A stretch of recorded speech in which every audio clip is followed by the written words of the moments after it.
This podcast may contain discussions of graphic violence, unsettling themes, supernatural phenomena, and other topics that some listeners may find disturbing or triggering. Listener discretion is advised. This podcast is intended for entertainment purposes only. The opinions expressed are simply those of the individual hosts and do not represent the profession of psychology or constitute professional advice. Welcome back to the Secret Passage podcast. I am your host, Dana Vespoli, and with me, as always, is the amazing, wonderful, convalescing Shannon Rogers. That's right.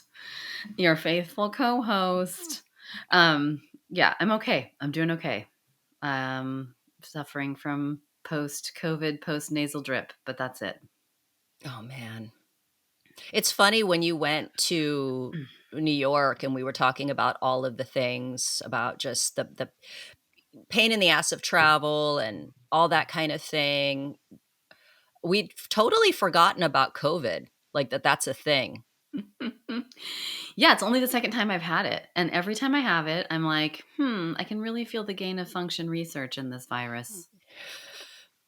It doesn't feel like a normal virus. It's like really weird. Just like how you come in and out of it. Like I'm fine during the day. Like fine. I was exercising and then not fine, but like you get used to it. And then I'd try to go to bed at night and it was just a disaster for like a 12-hour struggle to try to sleep. So yeah, I don't know. It's wild. And my brain feels scrambled. Just feels kind of like I was driving and I was like, I can't even see straight. I feel like I'm drunk. I know. Yeah. It's weird. Yeah. I think there's a little bit of human tooling in this thing. It feels manipulated. I think there's a little engineering here. Yeah. You see these little scientists behind like, yeah, like they're like toiling away. Oh my goodness. Well, Shannon, let's talk about your secret passage. We had last week off while you were recovering, and of course, there's always a million things to do. Any secret passages? Well, just the travel piece, like so many things. First of all, we went to New York. We stayed in the Standard. The Standard, it was so beautiful, like at the High Line. So we had this beautiful view of the Hudson River, and with the time change was fine, but we were kind of joking because that song, that Jay-Z song, New York. Yeah. It's all concrete jungle where dreams are made of. We're like, stay in your hotel, order room service, watch Dumber and Dumber. We were like totally watch Dumber and Dumberer. We were like totally lazy. But we did things. We went to a wedding. We saw some family. We went to the museum, the Natural History Museum. We went to Central Park and lots of things. But we slept in till like 1:00 in the afternoon, and we just took it really, really easy, and it felt really good. It felt, I think like New York to me feels like home. I've never lived there. I've always wanted to live there. It's my favorite city. And I just felt like I was at home when I was there. So we were in a really touristy area, but we didn't feel like tourists at all. I mean, Tim's family is from there and he would go every summer to visit his grandparents, and his sister Jessica lived there for a long time. She went to college there. And, she was like, she totally worked for like a Devil Wears Prada kind of person when she worked as a journalist. And then she left the city a long time ago. So, but it just feels like home and I kind of miss it. So, yeah. Oh, etiquette, plane etiquette. That's one thing I want to talk about. Yeah. Where do you sit? Where do you like to sit when you fly? Like, what's your favorite seat? I'm going to be honest with you, aisle. Me too. Okay. Yeah. I think conscientious people who might be like, don't want to bother people, want to have control, need to go to the bathroom. We all sit on the aisle, right? Mm-hmm. So every time I get on a plane, I tell the people next to me, I'm like, you guys, if I fall asleep or whatever, I'm like, don't worry about bugging me if you need to get up to go to the bathroom at all. Because I know how people feel.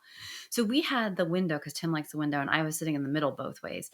And each time some person sat on the aisle seat and sat there and immediately went to sleep and slept the whole time and used the bathroom once.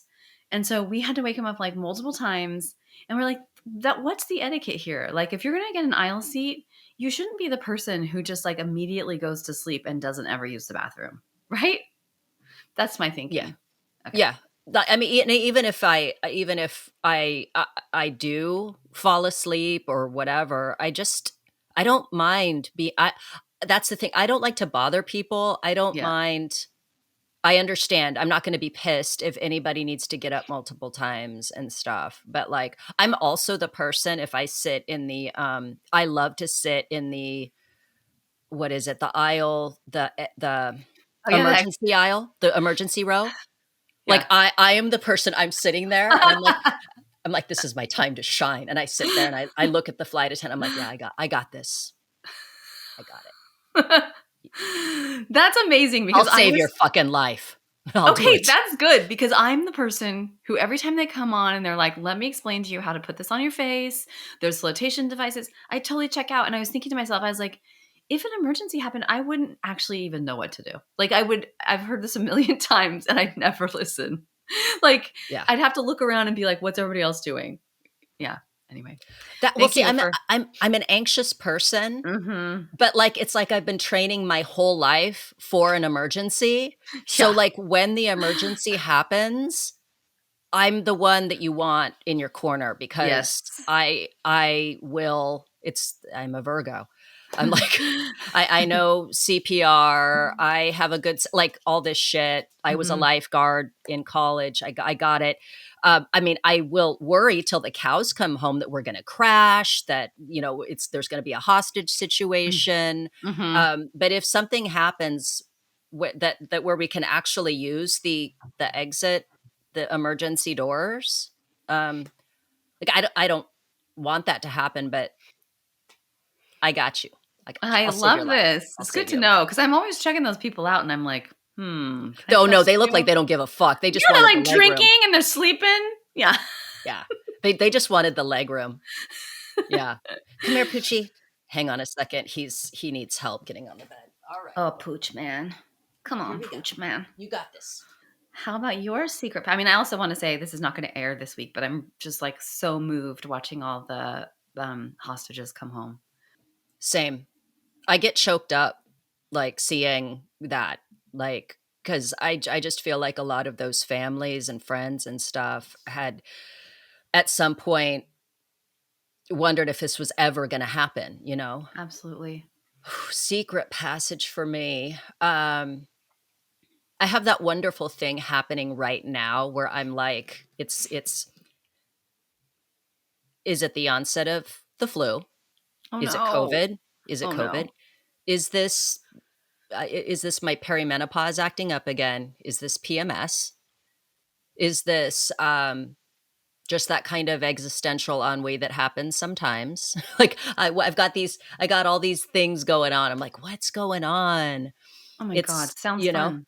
yeah, it's because it's that time. It's that time of the month where I'm like, it could be any number of things. It reminds me of when COVID first hit, and I was like, is this at my spring allergies or is this COVID? Totally. You That's what this know? feels like. This feels like allergies. Yeah. That's what I thought it was. Oh no, I hope you don't have it. I'll be fine. This is also a thing where, you know what? 1 o'clock is going to roll around and Yeah. I might suddenly feel fucking great. Like it's a Totally. crapshoot. Anything could happen. As far as any secret passages, let's see. Last week, I went down okay. I rewatched David Lynch's Twin Peaks Fire Walk with Me. Mm. I hadn't seen it in a really long time, and it was interesting to watch it again now Mhm. versus back in the 90s when I watched it. I was a big Twin Peaks fan, like crazy in the 90s. Like Mhm. I was such a fan of that show. David Lynch is an interesting one. There are some things with him that it's like, I mean, he was that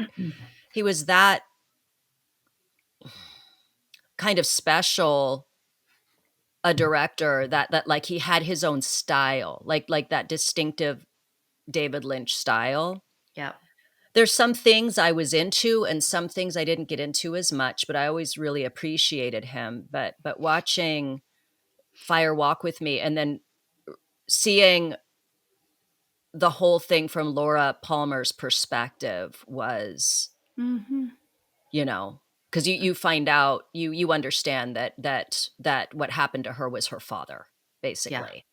And then that got me into like, I didn't know about Twin Peaks: The Return. Oh, I didn't So either. I started watching that, and it reminded me of the first time I saw Eraserhead. Check this out.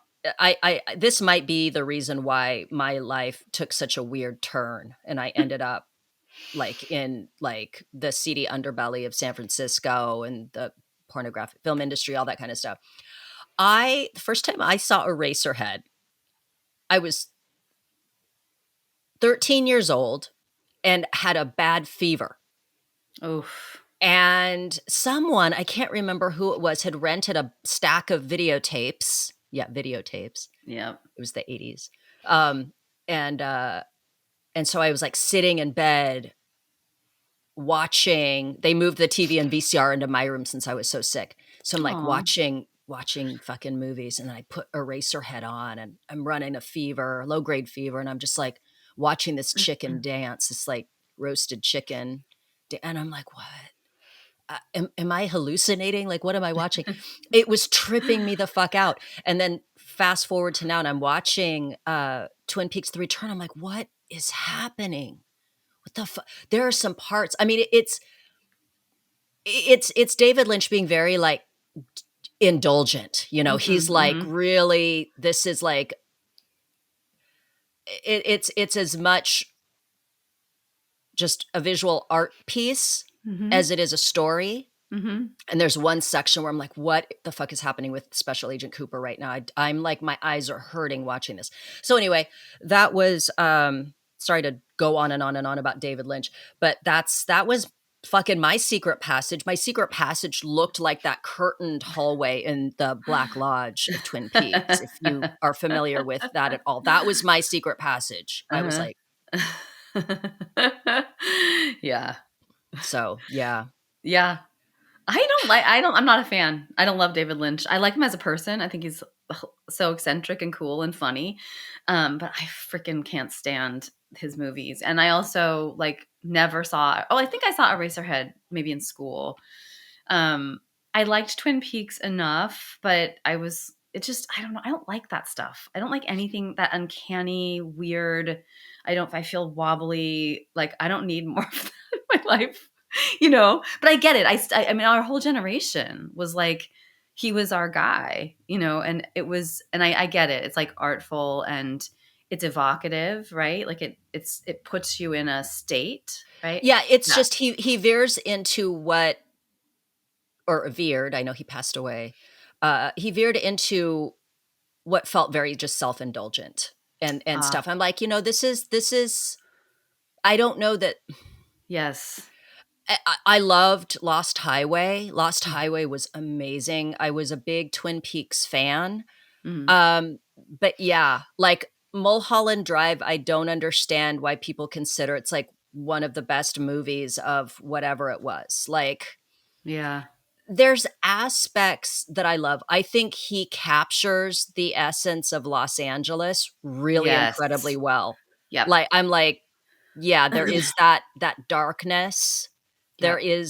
There's something that feels almost like supernatural. You know what led me to watch David Lynch again was I had seen Under the Silver Lake, which Mm, it's this movie that Andrew Garfield starred in. It was mm, a while ago, and it felt like very, very like David Lynch. I'm like, if mm. he ever watched this, he probably liked it. It's like up his alley. But that got me Yeah. on that thing. But yeah, he's not my favorite, but I appreciate him. And yeah, Lost Highway for me was like, it might be my favorite thing that he's done.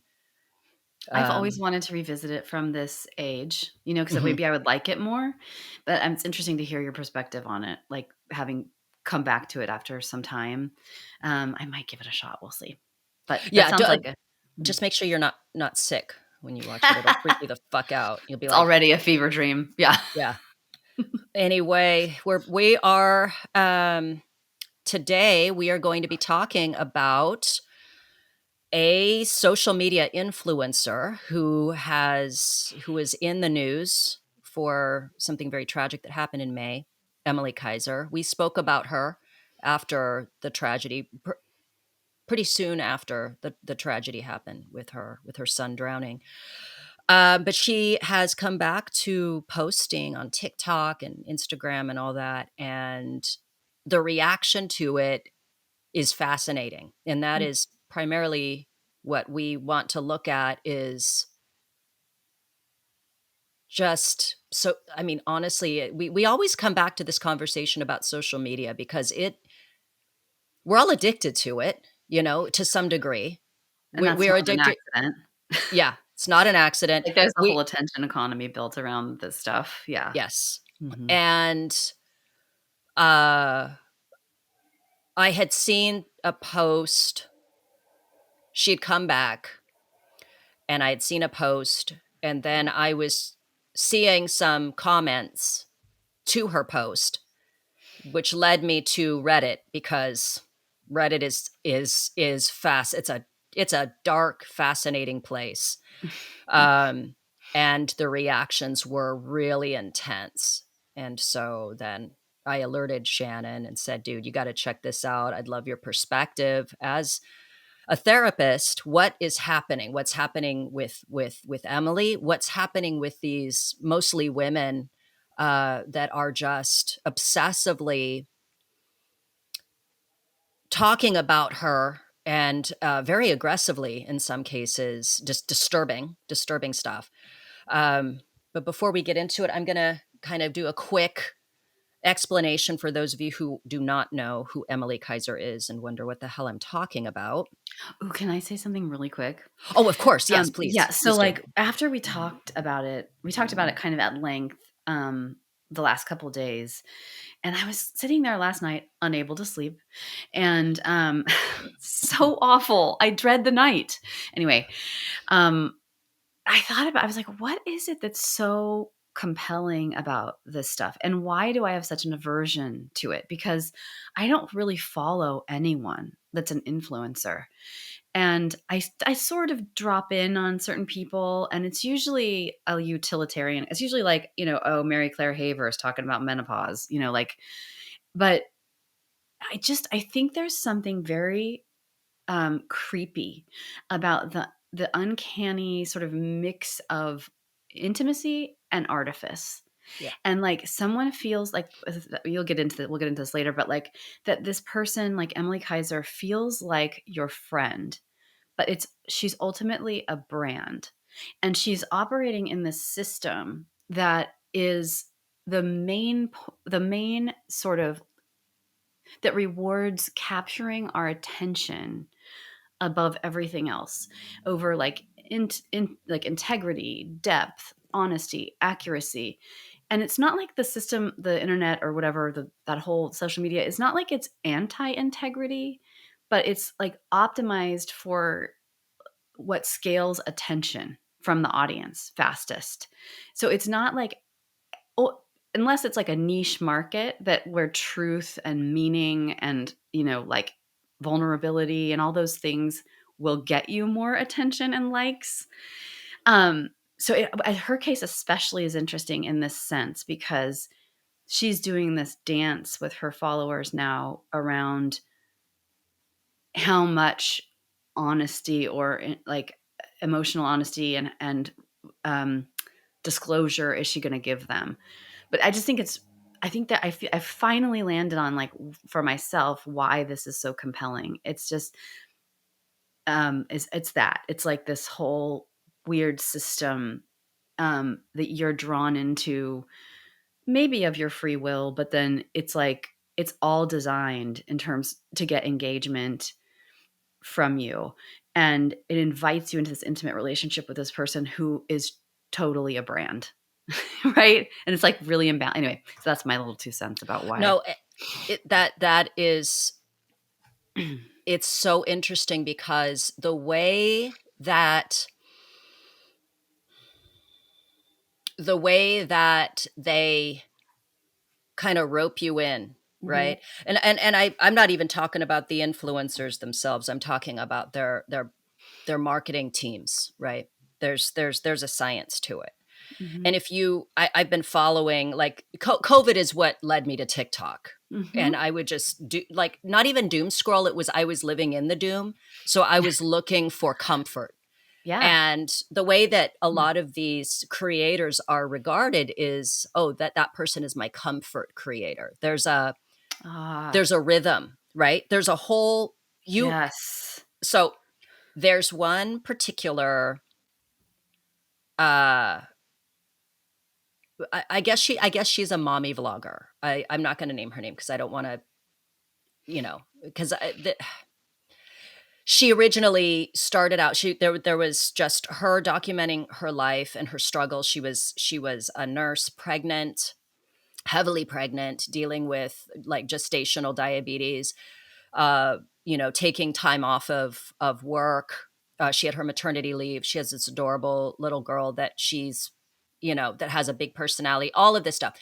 And people, are drawn to her. She's just being very transparent about, like, oh man, this is what I'm dealing with. Like, this is what I do. She has a very simple apartment. She's not living this opulent life. She ended up blowing up. Some of her TikToks blew up, right? Now she has a marketing team. Now she has what is it called? Like management. Now she has management. Now she has sponsorship deals, and now she does the things where you see her, and it's rote. Like, you see this across the board, right? She's got her mirror. She's got her tripod set up. Gets up in the morning. This is it. Looks in the mirror.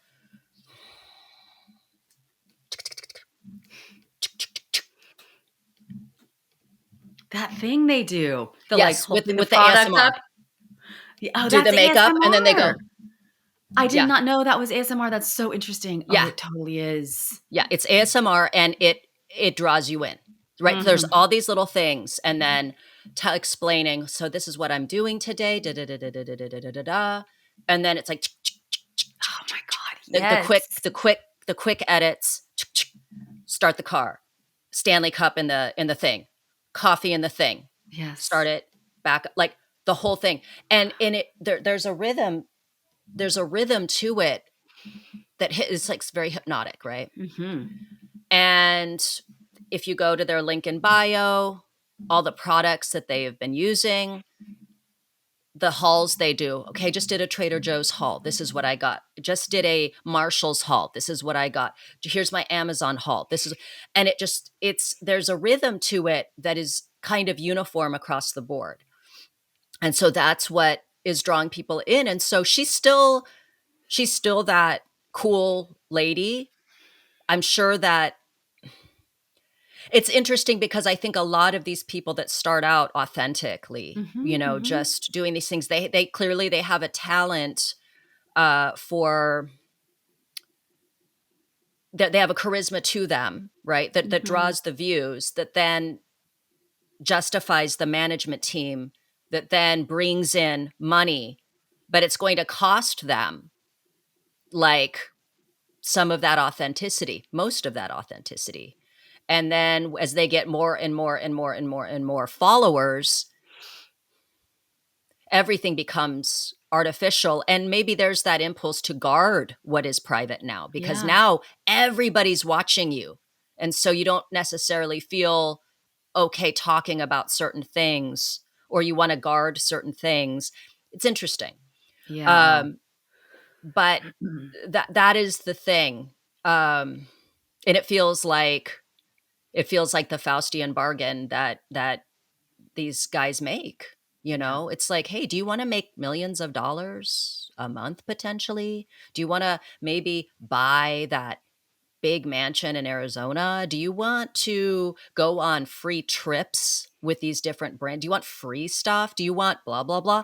And you think, Yeah, of course, especially in this fucking economy. Yes. Life's been hard, man. I'm struggling. This Yes. is great. This is my kids' college fund.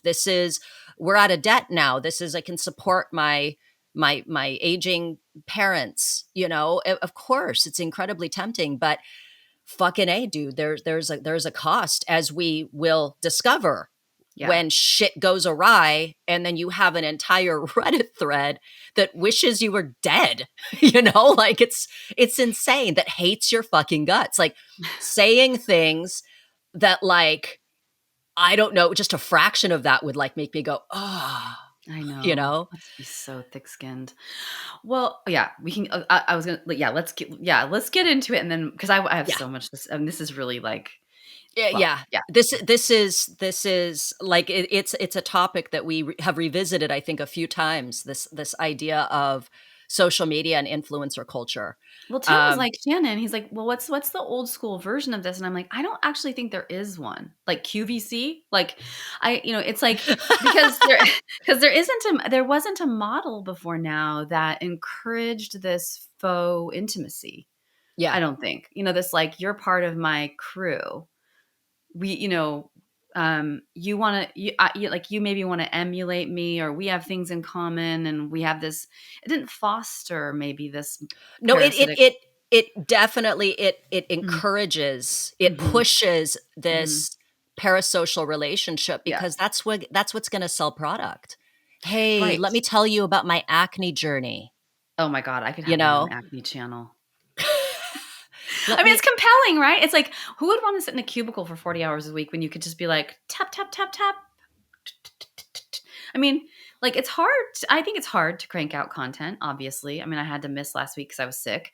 But, like, I think it's a hard job. I don't think it's, like, easy, but No, I think that's the misconception that comes yeah. up a lot, is that it's not real work, Mhm. that anyone can do it, and the thing is that you can say it's easy, but they have to put out content every single day. Every single day. That means if you feel like shit, Yep. you better record it, you Yeah, better if your kid talk about it. died, you better get on there 5 weeks from when he died. Yeah, TikTok, TikTok, you're about to lose everything, and, Actual you just TikTok, TikTok. yeah. So, let's go ahead and get Okay. into who Emily Kaiser is, for those of you that have held on this long. Um, Emily Kaiser, she is a popular social media influencer. She's known for her lifestyle, fashion, and family content. She built a massive following, well over 1 million on Instagram, and shit, more than 4 million on TikTok. She shares everything from daily vlogs to brand collaborations. She's often seen at events like the Poppy Soda Bash in Montauk. She's all about that relatable mom vibe, or aspirational mom vibe, I should say. Yeah. Um, she welcomed her second son in March of 2025. His name is Teddy. Her first child, Trig, was 3 years old. Um, as of May 2025, he passed in May. So yes. So what happened is that she she was posting all kinds of content that, her get ready with me's in the morning were famous. Like, they were being imitated by other creators, where she gets up, turns on the light, she's in her pajamas. When I started following her, she was like heavily pregnant, talking about, being pregnant. You see her son, she'd be driving him to, I don't know if he was in school, maybe preschool. And you'd see her grocery shopping with him. She would talk about different things she was buying, different types of food she was making, what she was dressing him in, types of toys that he liked, all that kind of stuff. So her family featured very prominently as part of her brand. Um, so anyway, in May of this year, right after Mother's Day, uh, Emily had gone uh, out to have dinner with some of her friends, It was her first time, I believe, out of the house after, being away from her newborn. Mm. And her husband, Brady, stayed home to watch the kids, and he was watching sports while she left. So she gets in her car, she leaves. By the time she got to the restaurant, I believe, so about maybe 25, 30 minutes after she left the house, um, uh, Trig drowned in the family pool. And so what had happened is that Brady was home. I think the baby was too little to do anything. So the baby's just sleeping probably in his crib. And Trig went outside to play, which apparently was par for the course. He was allowed to go outside and play. So like I think they had sliding glass door was open. Trig went outside. The dogs were barking. Brady goes to see what they're barking about. Trig is in the pool. And Brady pulls Trig out, calls 911. The whole thing happens. And Trig is transported to Children's Hospital and passed away, I want to say about 4, maybe 5 days later. And what had happened is that Trig had ISR swim lessons, which is infant swimming resource is what it stands for. I actually had my oldest took ISR. It's something that you have to constantly work on, or else the kids will forget how to kind of like you learn how to, because babies can't, toddlers, their proportions, they can't like learn swim strokes. So what they teach them to do is to they fall in water to turn and over on their backs and kick and call for help or whatever. It's supposed to buy you some time. Or if they're a little bit older, they can actually kick to the edge of the pool and grab on. So I have no idea. I know that Trig had taken ISR swim lessons. I don't know if they kept up with it for him to keep practicing. I don't know if it's just a case of it doesn't fix everything. It is one safeguard. It shouldn't be the only thing you count on. And this isn't me lecturing them about what happened. But they did not have a pool fence. They had a pool cover. So not a pool cover that you just put on to keep leaves out, but I believe it was like a cover for, if anybody was to fall in the pool, if he was to fall in the pool, if the dogs were to fall in the pool, whatever, it functions as a protection device, basically. So they had that, which, as I understand it, was preferable to Emily over the pool fence because aesthetically it was easier on the eyes, which she got a lot of shit for that. And also that Trig was allowed to play outside, which apparently, according to the police report, Brady had said that it wasn't unusual for Trig to go outside by himself to play. Presumably he understood to not go in the water by himself, that to just play in the grass, whatever. But what happened is it's not that he tried to get in the pool, it's that he tripped and fell in because there was some pool stuff, pool toys or whatever near the pool. And so he fell in. And it took about 10 minutes for everything to go down, basically. So he was in the pool for around 7 minutes before Brady pulled him out. And so after that happened, and I know that we covered some of this already, but just again, the recap, after that happened, it made the news, of course. They didn't say anybody's names, but based on the overhead, I guess, aerial view of the house and the town in Arizona where it happened, some of her fans put 2 and 2 together and realized that it was her, then Trig and Brady. And that is when they started calling hospitals to find out if Trig was there, to find out the status of what kind of shape he was in. Accusations started flying. So there was this real split down the middle of people carrying pitchforks and, being very, very angry that she didn't have a pool fence, that in the comment section, of many of her TikToks where her pool is visible. People are telling her she needs to put up a fence, and apparently she either ignored it, deleted the comments, blocked them. I'm not sure. This is all alleged. I didn't actually go look for myself. This is a lot of what is repeated over and over again in these Reddit threads and in her TikTok comments and stuff. So you had, that group of people that was basically that was blaming her for this happening, blaming Brady for this happening. And then the other half, which of course was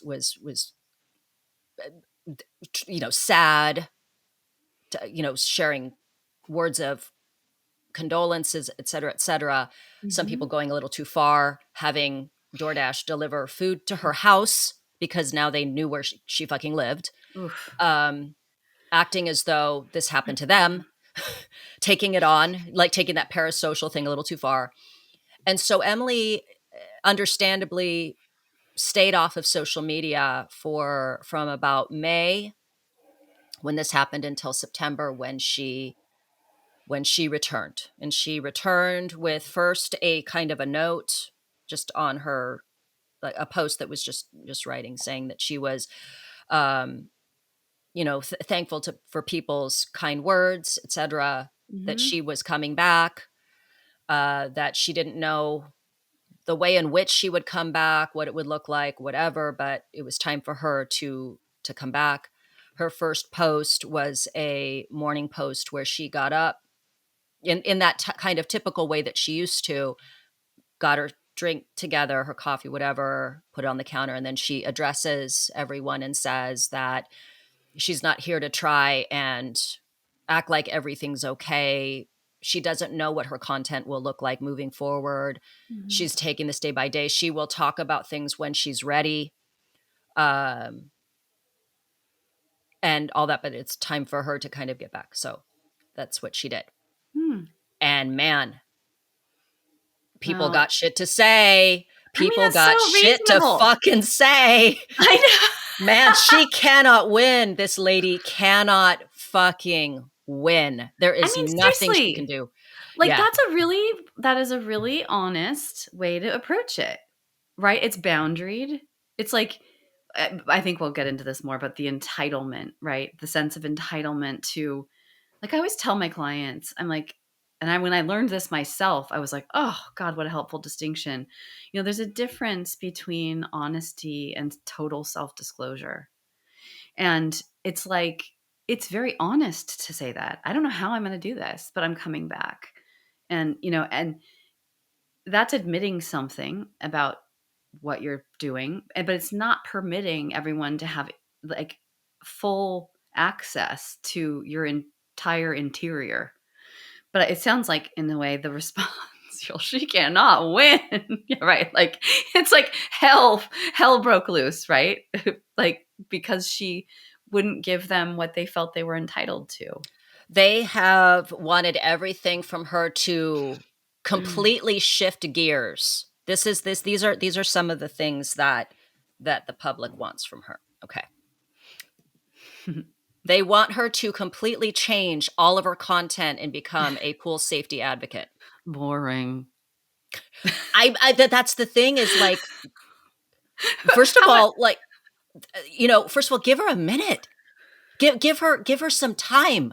They're like, she still doesn't have a pool fence up. I'm like, dude, she just started fucking coming back and putting herself, give her a minute. If she even wants to. So they want her to shift gears and stop being Emily Kaiser, family vlogger, beauty influencer, whatever, right? They don't want that anymore. They want her to be an advocate for pool safety. 1. 2, they want her to just give up TikTok altogether. They want her to give up her entire career, sell her house, move somewhere far away and get a desk job. All right, you got to pay, lady. They want her to divorce her husband, take the little one, her Teddy, and just go away. That's what they want. Like, why doesn't she sell her house, divorce Brady, quit her job that's like the only fucking source of income she's had this whole time? Oh, and then there's judgment about that because being an influencer is not a real job. So like Ugh, she doesn't even have a job anyway. She doesn't actually do anything. the Like specific all of this shit. demands. The Yeah. specific demand, the specificity is hilarious. It's like it's such a window into the psychology of these people. I mean, I'm guessing, like how we do anything is how we do everything. I'm guessing these people don't have that healthy of relationships in real life either. But, you know, Oh, yes, they do, Shannon. They are, just perfect. so you know, they would have done things very differently if they had lost. Well, first of all, they would have never lost a child to a drowning. I'm sorry, it's not even an accident. It was negligence. It was murder. They would never murder their child. So there's that. They would never do this. They also would never be an influencer because that's stupid. Like this is what it's like. Like I go in there and I'm picturing all of these Karens just clutching their pearls like, "Oh, did you see? She looked happy in her latest TikTok. She doesn't care that Trig died. She loves that Trig died." Like it's wild. Like I'm reading this and I want to fucking take a Silkwood shower. I'm like I I am just know. covered in just this toxicity. Like it's terrible. And it's interesting because like I was reading this and I'm like, am I imagining things? Is she a sociopath? Because right now Emily Kaiser is being called a sociopath. Um, Hmm. that she never loved she doesn't love Teddy and she never loved Trig. Like they existed as props. That Brady is a loser and useless and worthless. Um, Mm, all mm, of mm, these mm, things. It's like mm. it's so aggressive. And so I'm like, am I missing something? So I go back and I'm looking and I sent you some TikToks because I'm like, Mhm. this is the one that she posted, the first one that she posted that apparently she had recorded something like 5 weeks after because she had some content that I think she was trying to get a test run going of like, can I do this? So Yeah. she filmed something close to 4th of July that she then I think stored.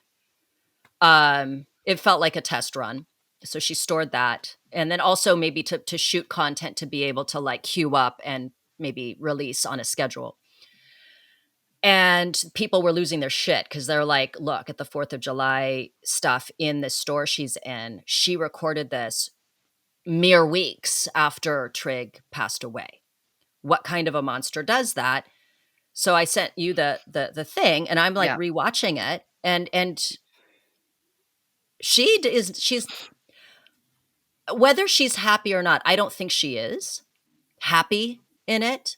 Her eyes are red rimmed. She goes to Yeah. therapy after. Yes. Um, it's there is apparently a right and a wrong way to grieve. Oh yeah, that. Yeah. According to the people in this Reddit snark community, uh, she should just be absolutely dour and crying the entire time because that's what they would do if they lost someone.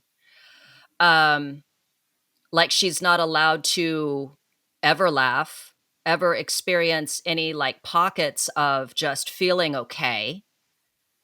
Um, and that's the thing is like she goes to therapy. We're not entitled to know what she talks about in therapy. We're not entitled to know how she's processing this, you I know? wonder. Yeah, I wonder if some of this is like driven by. Um, well, it's like it feels like a betrayal driven kind of backlash. Like, we thought you were someone that we wanted to emulate. I think also I think part of the like, the response to I would never do that, that I would never do that response. I think that, have you ever heard the term defensive attribution? No. It's like when we blame a victim or we blame somebody like who has something horrible happen, like blaming her for what happened because what happened to her evokes something in us that's like, this is out of control. This is like a tragic, terrible thing that could happen. It might potentially be able to happen to me.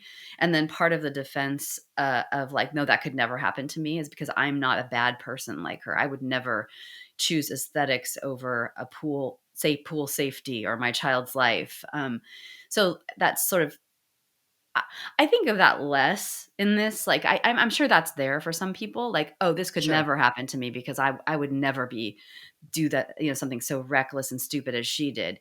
And so the need to like blame her to get that sort of fear off of you, that because anything, I mean, I could walk out of my house and get hit by a bus. And actually, every time I pull out of my driveway, I'm like, I'm going to get T-boned and die. But and that's not even like a crazy thought. Like I could actually get T-boned to die on my street. But so that's part of it. But then there's this other part about like, that I wonder if there's some people who can maintain the parasocial kind of intimacy piece, right? Because they can somehow, like, it evokes in them something like empathy or like, they can stay in that relationship with her. And then other people, they just feel betrayed by her lack of perfection. They'll be betrayed by like that she made a mistake. If she made a mistake. I mean, I think it's, maybe it is a mistake, I think, in some ways, but I don't, she's 26. And when I was 26, I don't think I would have been like on top of a pool fence. I probably would have felt invincible. I probably would have felt it would never happen to me. Although I'm a little bit anxious, so maybe I would have, but I don't know. Yes, but some people kind of move out of that. And I think it does have to do, they feel betrayed or something. But what's interesting about like the people who stay engaged with her and the people and will support her and believe in her and have empathy and compassion, because they come on the snark threads too. Do you want To to say defend something? her. Yeah. And I was thinking about it and I was like, the function, for both of these groups could be the same. I don't know. I'm just guessing, but like some of the functions of this are like, it meets their needs for connection. There's something about identity, right? I want to be like you. I have aspirations to be like you. And it has to do with like, the way they treat her has to do maybe with how they regulate their emotions around this, right? Like some people might feel tremendously sad that it happened and they might feel for her then. Like if that happened to me, wow, I would be just destroyed. I'm feel for it. Some people might feel tremendously anxious that it happened and angry that it happened and they go into like the blame place, but it's the same function. It's like it's helping them emotionally regulate. But regardless, I'm like, get a life. Like, right? Yeah. That's the thing is when it happened, when I was seeing reports, and man, I got to get off TikTok, man. I am so fucking addicted to it. I am just like, Yeah, I know. I'm fucking A. Because everything's on there. Like know. That's the thing. The recipes, there's news. Good stuff. There's yeah. Come on, Poochie, let's go. There's comedy. There's true crime. Like all of the things. It hits all of the things, and it knows that it does that for me. Come on, Poochie. Hang on real quick. Let me get him. Aw, Pooch Man. Come on. You can do it, Poochie. I want to see him. You're going to see him. Hang on. There he is. Do you see him? Oh, Poochie. Look at his cute little butt. I know. His booty. I love his wiggly tail. Okay. All right. Stay put, Poochie Man. Okay. There you go. He's so handsome. He has something to say. He likes all the pugs of TikTok. Oh, and there's pugs on there. There's pugs. Like, I know the animals. I was like, Tim, because I'm addicted to X, but I'm like, Tim, what is it that's compelling about social media? And I was like, I think I like politics.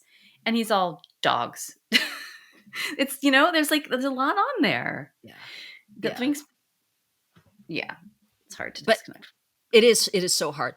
But I remember when this all happened and I saw like the new stuff and that reports are saying that it's, that it's Trig Kaiser and stuff. I'm like, oh, that's Emily Kaiser's son.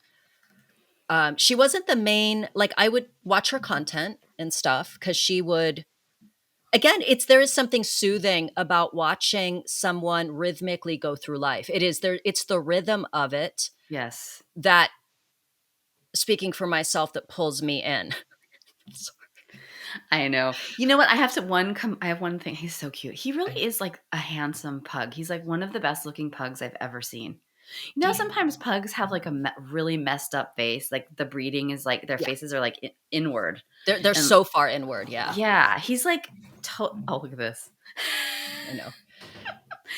So one thing about that. So you're talking about I think you're talking about like the light side, the good side of like the seeing someone functioning in their lives and like learning from them, like, oh, I can do that, or I can, and it's useful. But part of me, I feel such an anger about this because so many, myself included, but so many people that I've talked to in my life and in my practice, we struggle with this idea that we're not okay how we are, and that we're living in the gap between like where we are and how we're supposed to be, right? And there's this image of perfection, right? Like certain people have it dialed in. Certain people have like a very, like their house is clean, their makeup's perfect, they have a great, like their cars are clean, like, you know what I mean? And that I hate this about influencers. Like, give me an influencer like, remember Roseanne, when Roseanne came out, Roseanne Barr? Yeah.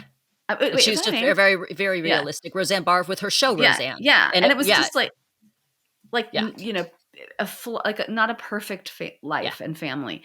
I just find that very dangerous and destructive to put that out there. Like, this is even possible for Oh, it's someone, it's discussed. Like who yeah. was it? I've seen a few of these influencers say, "Hey, look, like honestly, like look, this is all this shit in my house goes into this one spare bedroom.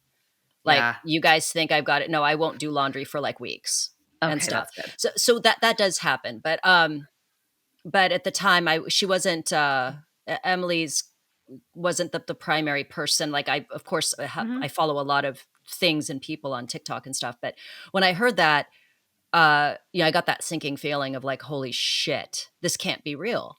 This can't be real. Is this happening? Of course it's happening. This happens all the time, right? Yeah. Especially in Arizona. Apparently there's just this epidemic of kids drowning in pools. Like it just Yeah. happens every fucking summer.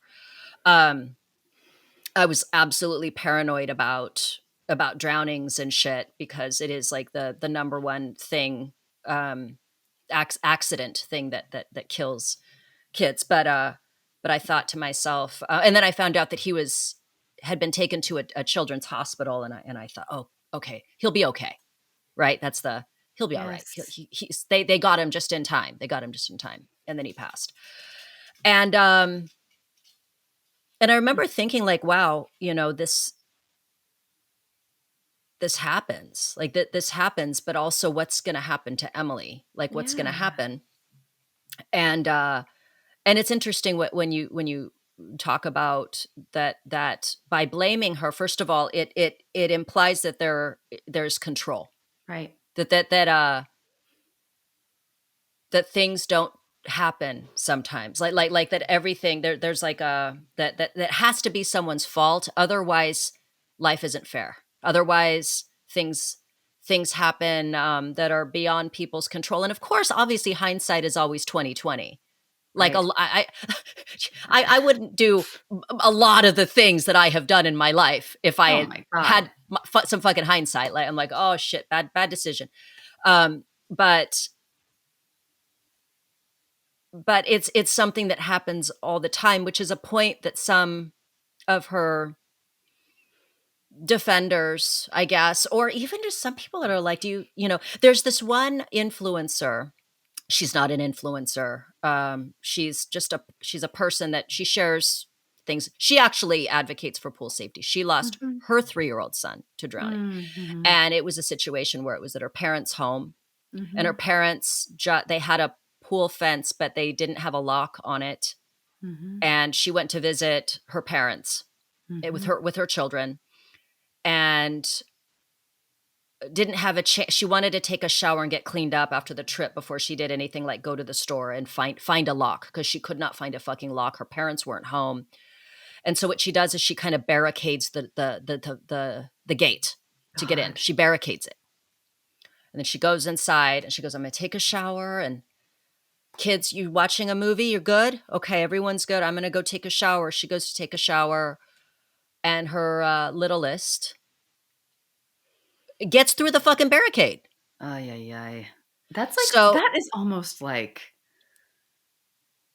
because she was a pool safety advocate before this happened. That was yeah, her she thing. well, It she was a lifeguard right. and a pool safety advocate, but then she went even harder after this tragic accident happened. But it's like it's never enough because she was getting roasted. I know. Well, And you can't win, I know, and you Emily know. Kaiser is a walking advertisement for that because I mean she's brought more attention to it than a lot of people have. She's not, without even meant without her actually taking up the cause. She's an example of Right. This how happens. right Yeah. and like it's the interesting thing about like protecting ourselves from living in a universe where we have very little control of anything. That it's like it's so interesting because that was her lapse, right? We have lapses all the time as well. I'm not a parent, but like, you have moments where you're taking a nap, you fall asleep, something could happen. You turn away for 1 second, your kid could run out in the street. Like it's impossible to have your attention fully on your child 24/7 in a way that you could actually protect them from something terrible happening. It really is. Yeah. Right? You take them to daycare, they go on play dates. Like there's just and yeah, so it's interesting because like it's a lapse, in judgment perhaps. Because I know that pool safety is a big thing now with parents. It wasn't when we were growing up. It was like Again, it's a miracle we survived our fucking childhoods. Yeah. yeah. But anyway, I'm just thinking, going back to that, like this sort of the roasting of these people as though we're not human and all humans make mistakes and we're all forgivable. I mean, that's what I believe. But it's like this need to punish and condemn. And I know that's an effort to have a boundary between oneself, whether it's like protecting yourself from the anxiety of living in a world where we have very little control, or whether it's like, you know, you really do believe that that is absolutely the wrongest thing someone could do, and you're distinguishing yourself from them. That's fine. Great. Go ahead and do that. But like, do you need to come on a forum? And do you need to say it over and over again? And the reason I think people do this, and we know this, is like they're getting something out of it, right? They're getting like social likes, and that's the kind of disgusting element of it. Is there's like it's the payoff, right? This addictive kind of payoff thing that happens, right? By just poking, and having your little chorus that you're tearing her down with, and it's just so ugly. And what strikes me is like there's no self-awareness about it. Like, oh my God, look at myself. What am I doing? There's no distance from it, or doesn't seem to be. There's all defensiveness when people come on and say, guys, come on. Like, what are you doing here on this forum, ripping her apart? Like, can't you have a little bit of empathy? They just double down. They double down. They're like, you can go to the other forum that kisses her ass. We're Yeah. the snark page. This is our like their And gang. Like they're a as if there's it's its own nothing community. morally wrong about that. Like, I mean, I don't know. Or nothing harmful to them and other people about that. Like I think it's harmful to yourself to do that. And I think it's harmful to other people like her. Well, I feel like shit reading through it. Yeah. Like yesterday, I was going through to kind of see some more of what was happening before we recorded today, and I thought, is this? I guess this is your guys' little friend group based on hating someone you don't know, that you've never met, that think you've got her figured out based on posts Who had the on worst thing TikTok. that could happen to someone happen to her? Yeah, but they'll tell you that it's not the worst thing that could happen to her because she's clearly so happy Right. going out and doing these things, and that it's not a real job, and why can't she do anything? And I'm like, it's a thing where I look at it and it's like, I imagine, because I have to imagine because I don't know her and all that, but if she's talking to her therapist and understands that there are some things at stake. They just bought this house. There's a mortgage. She's the sole breadwinner. Who knows who all she supports? Right. I don't know. None of us do what her obligations are. that this is the thing that makes her a living. And this idea that in this economy, she can just give it all up and go suffer behind a desk somewhere. And I say suffer, meaning like, I know that there's some people that enjoy desk jobs. But that's assuming she could get a desk job. That's assuming a lot of things. And why shouldn't she come back to doing this thing that apparently you guys think is so easy, and that it has no value? Clearly it does, because it's working. Right. Her shit's working. Yeah. Clearly it's working. Why can't she return to it? It's the one thing that she can do, that she can just dial in and get it done. Yeah, it's well, it's like they just want to, she's marked now, right? Like no redemption, no, like it's so harsh. It's such a villagers with the pitchforks and the torches, it's reactive. Mm-hmm. You'd think it would subside over time, like It they'd will. come to their senses, but It has to, like, mhm. right? It's at a certain point, it'll just die down. But Right, you can't come back from something like that. That's such a miserable way to like view the world, because we all do stupid things and make mistakes, and or bad things happen, that we perhaps should have foreseen, I don't know, but shoulda, coulda, woulda. And like, why not? I think it's like a triumph that she's back doing it. Like to be able to like, what is she supposed to do? What good does it do anybody for her to just like wither and die in response to a difficult thing that happened? It's like she and the should be a, assumption that this is easy for her to do, the yeah, assumption that she's enjoying every moment, which is, did you have a chance to watch that little YouTube clip of Katy Perry? yeah, oh The yeah. Yeah, that's what it reminded me of. There's that documentary about Katy Perry when she was on tour, and you see this clip. It's on YouTube, and it shows her. She's crying. Mhm. Russell Brand had just broken up with her over text before she has to fucking go on to do a show, which is really fucking shitty. I cannot believe he broke up with her over a text. What a dick. I mean, who knows what their relationship was like? Right. But the point is, that is talk about, like, you know. Someone's avoidant.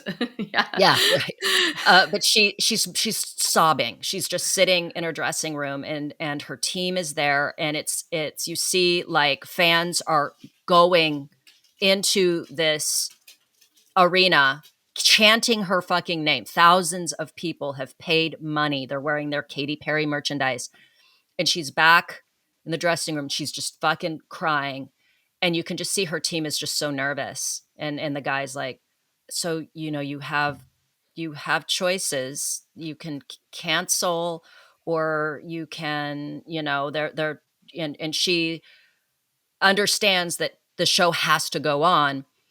And then you see her just before she has to go on stage, and she's like, kind of like, you see her bent over, like she's trying to control her feelings, her tears, Yeah. everything.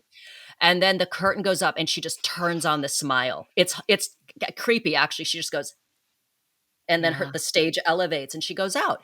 And she did a show. No one knew what happened. I mean, until later, until it hit the tabloids and all that kind of stuff. But she had to go out. She had to do her job. And Totally. I picture Emily just in those snippets, and that's not an entire fucking show. And obviously Katie fucking broke up with whatever. She's gone through many different boyfriends, and apparently now Justin Trudeau. So, like, What? she's moved on. Yeah, she was kissing Justin Trudeau on a yacht. There, paparazzi caught a picture of her kissing Holy Justin. moly. I know. I know. Ew. So weird.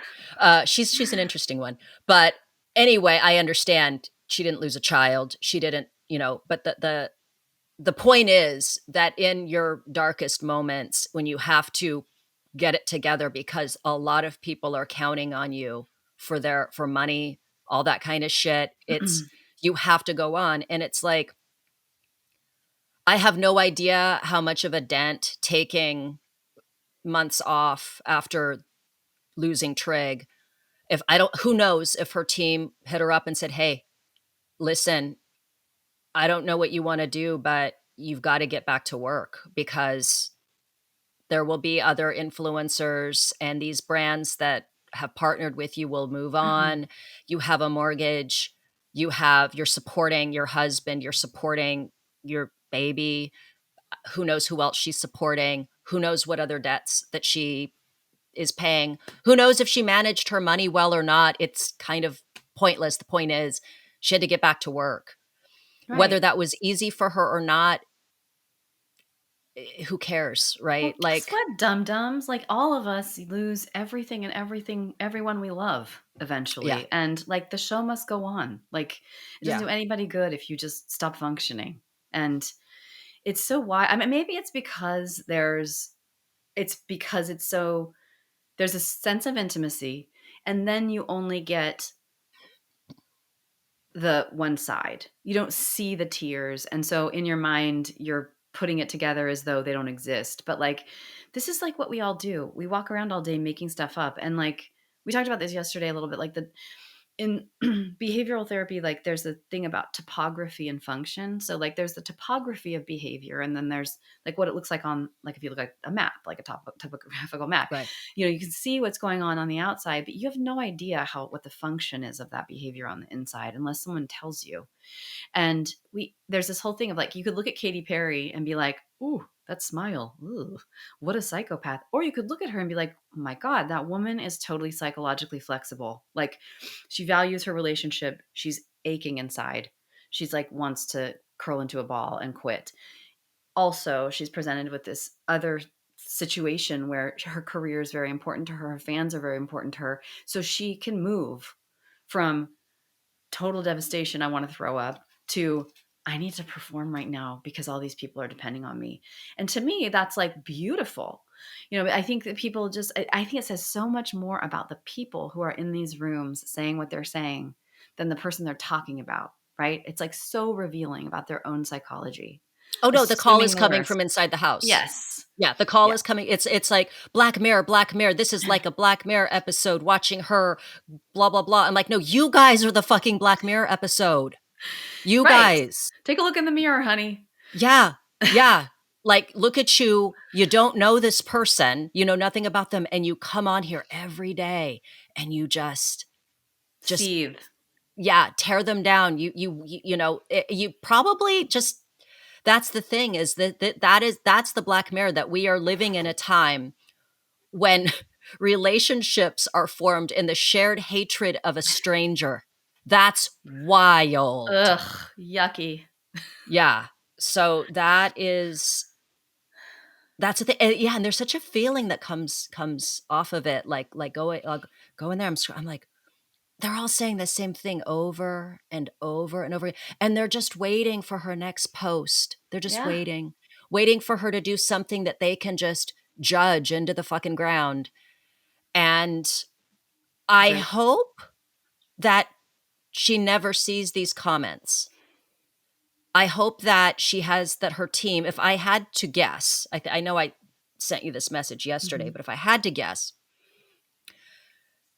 that she films her content and then she like Dropboxes it or sends it to a team that edits it for her, puts it out, that they go through her comments and like or block, delete, that they may or may not go into these Reddit threads to see what's being said or done, to see if it's something that they need to deal with. I think she has a team that is, especially because with well over 1 million followers, she can't possibly keep up.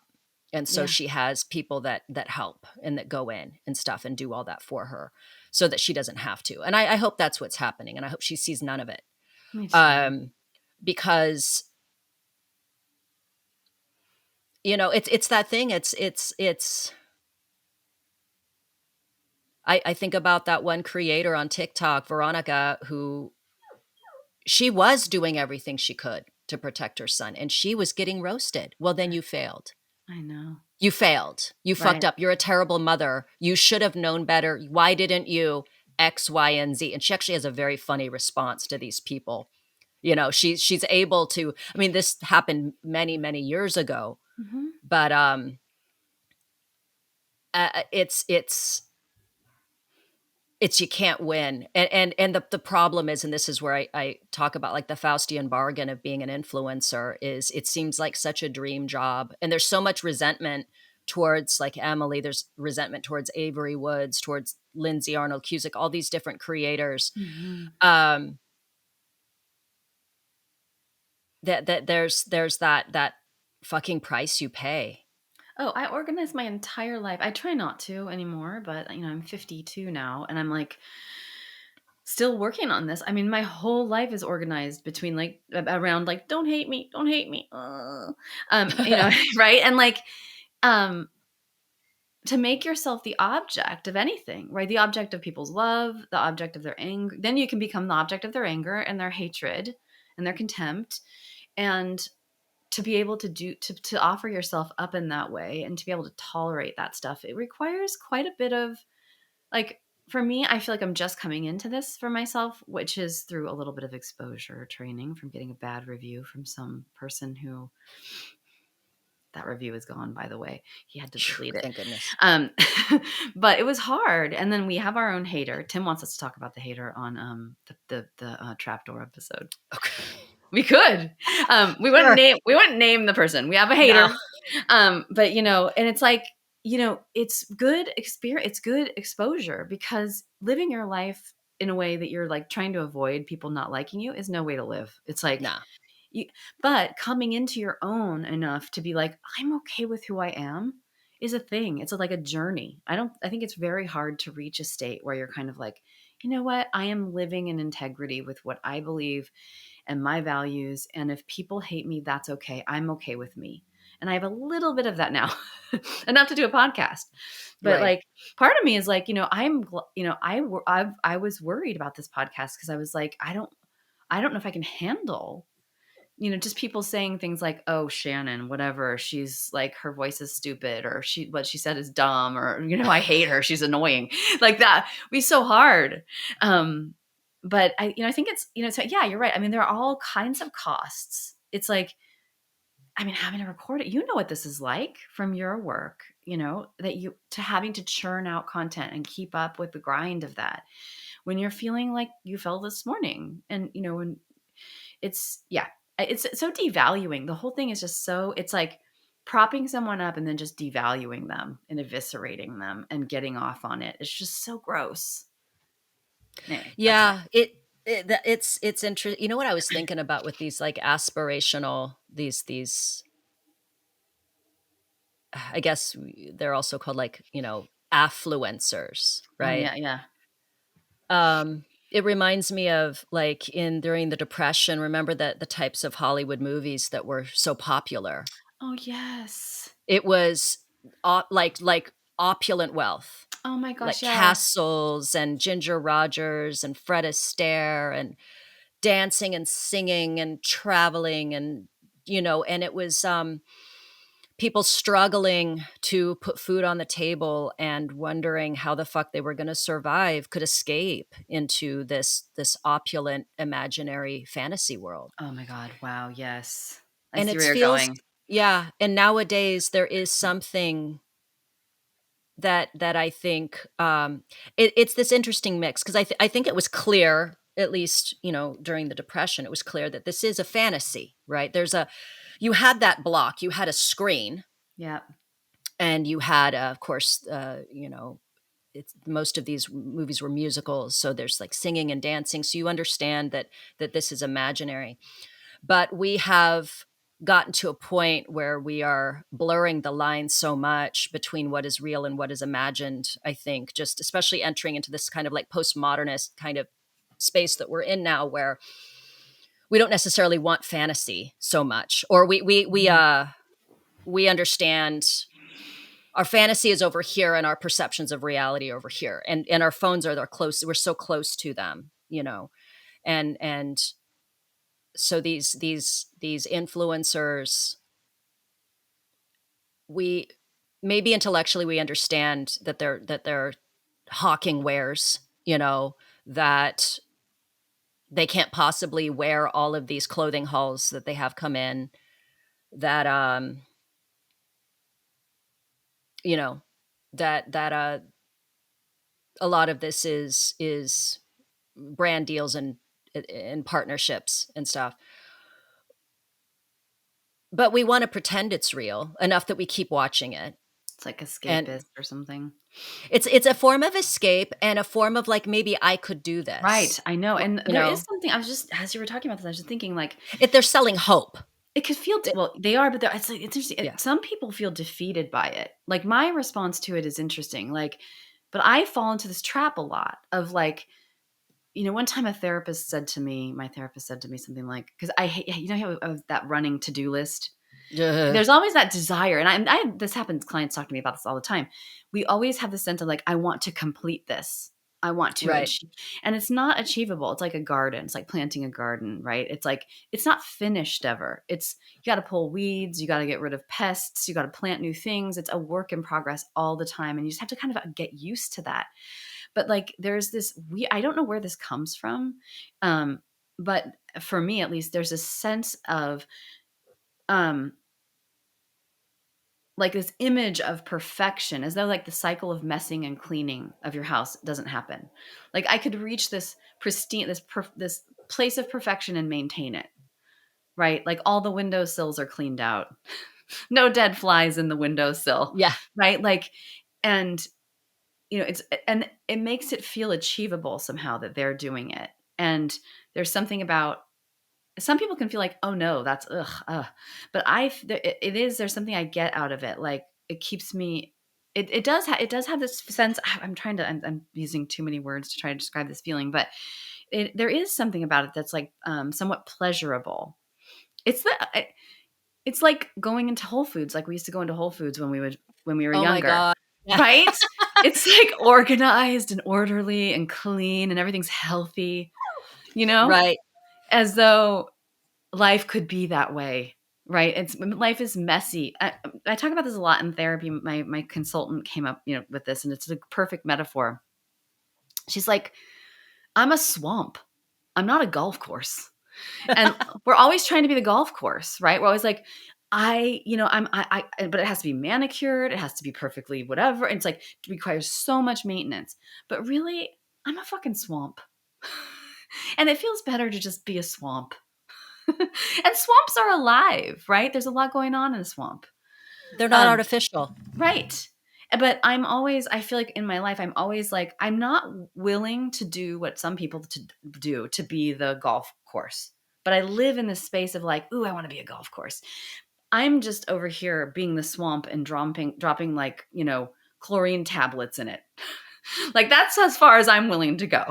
But like other people will go, so I don't know. It's that whole like swamp golf course thing that, yeah. Yeah. Bruno, I understand. Oh, is it Bruno? Bruno's trying to walk on me. Yeah. Okay. Oh, Bruno. Okay. He's just got his head on my lap now. Anyway. Yeah. There's that thing. It's a meme I saw, and it's I think I saw it on Instagram, and it was basically that this is social media, and it shows a mirror, and it shows an apple like in the mirror, but behind the apple there's a bite taken out of it. And that's essentially that's what it all is we're obviously going to be putting our best foot forward. These influencers are being paid to present this life, and it's a lot of work. It's a lot of work to I mean, it's fine if you want to think that it's meaningless work and it's stupid work. And there's, of course, plenty of arguments for that, of course, like how important is it to be hawking, supplements and vitamins and workout clothes and home decor. Sure. But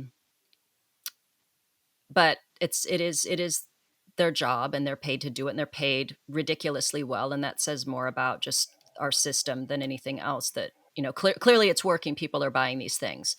But it is work, and it is hard work. I think it is hard work. Yeah. What goes into like, I mean, I can barely fucking get myself into the kitchen to make coffee. Imagine me having to like set up my tripod and camera every step of the way. Once a week. Capture it. I know, once a week I'm all, for the podcast. I Yeah. can't imagine having to be, yeah. Yeah, shooting content and so like it's a full-time job. It's a full-time job, which I think is a lot of the reason why they end up quitting their real jobs to do this job. Number 1, it's way more lucrative, right? Number 2, if they have to choose between 2 jobs, is it gonna be the one that actually gets them out of debt, or they can like breathe easy about Mhm. bills, etc. They Mhm. can save for the future. Like I don't blame them. And there is an incredible cost that Yeah. comes, and that is people's judgment when something fucking tragic and horrible happens that completely like blindsides them, and then they have to figure out how to move forward with their lives, and it's a no-win situation. So um it's just another thing where I'm like, is Emily Kaiser a horrible human being? I don't know, because I don't fucking know her. Right. You know, is she a sociopath? I have no idea. Maybe she's a serial killer. We don't know. Does she, is this the worst thing that fucking ever happened to her? Yeah. But Yeah. also, when I say like it's none of my business, and this refrain is repeated a lot by people coming to her defense, which is she owes you nothing. She owes you nothing, and these people are angry about it. So hard to The- trade your privacy for, That's that's they always go back to that. That is their contention. It's like, well, she puts it out there. I'm like, she puts stuff out some, there. yeah. She puts things out there. And she You gets don't to pick. actually know. She gets to choose. You know what? It's just because I think it Yeah. sometimes just boils down to like how much people hate not getting what they want and boundaries. People Yeah. hate Yeah. people hate it when you say no and they don't want you to say no. Yeah. Her Ugh. very existence is pissing people off. And that thing of like, unfollow her. Move along. Unfollow her. And then what's creepy is a lot of them do unfollow her and then stalk her fucking page. And I'm like, again, this says more about you than it does about her. We don't know her, and you're acting like you fucking do. It doesn't cost you anything to, I don't know, have some fucking grace. Yeah. Don't assume the worst in people. And again, yeah, she's 26 years old. She will never be the same. And why I don't know why people can't just that's fine. Be uncomfortable with what you're seeing and walk away and go fucking get a hobby or donate to a cause that matters to you. If go donate to a drowning education. It's just Yeah. it's just insane. How about you become a pool safety advocate if you're so concerned about it, Exactly. Like, and Exactly. Emily Kaiser, if you're listening, I wish you well. I wish her well too, man. I wish her well. I wish it's a thing, man. I just I say this all the time, that there but for the grace of God go I. I've done some really stupid shit. Some of it you can see for free on Google. Like, I've done some dumb ass fucking shit.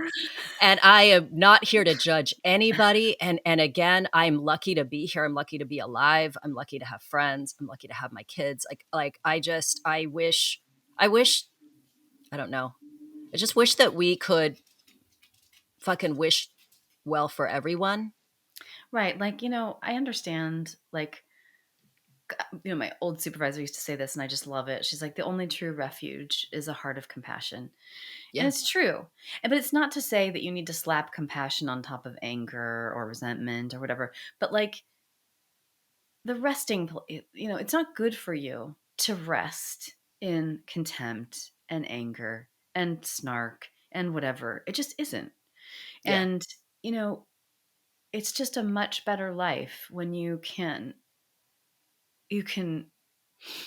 touch into your compassion for your fellow human being and realize they're just like you. I mean,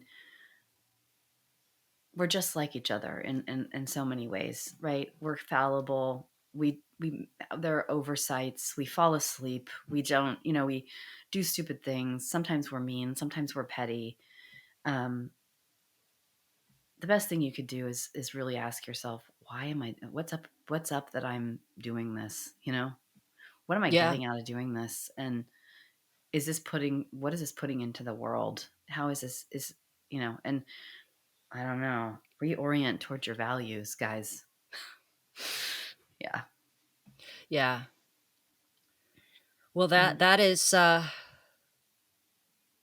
our episode on Emily Kaiser and this kind of larger conversation about how we navigate social media, what it says about us when we feel the need to participate in these bizarre communities of tearing each other down. And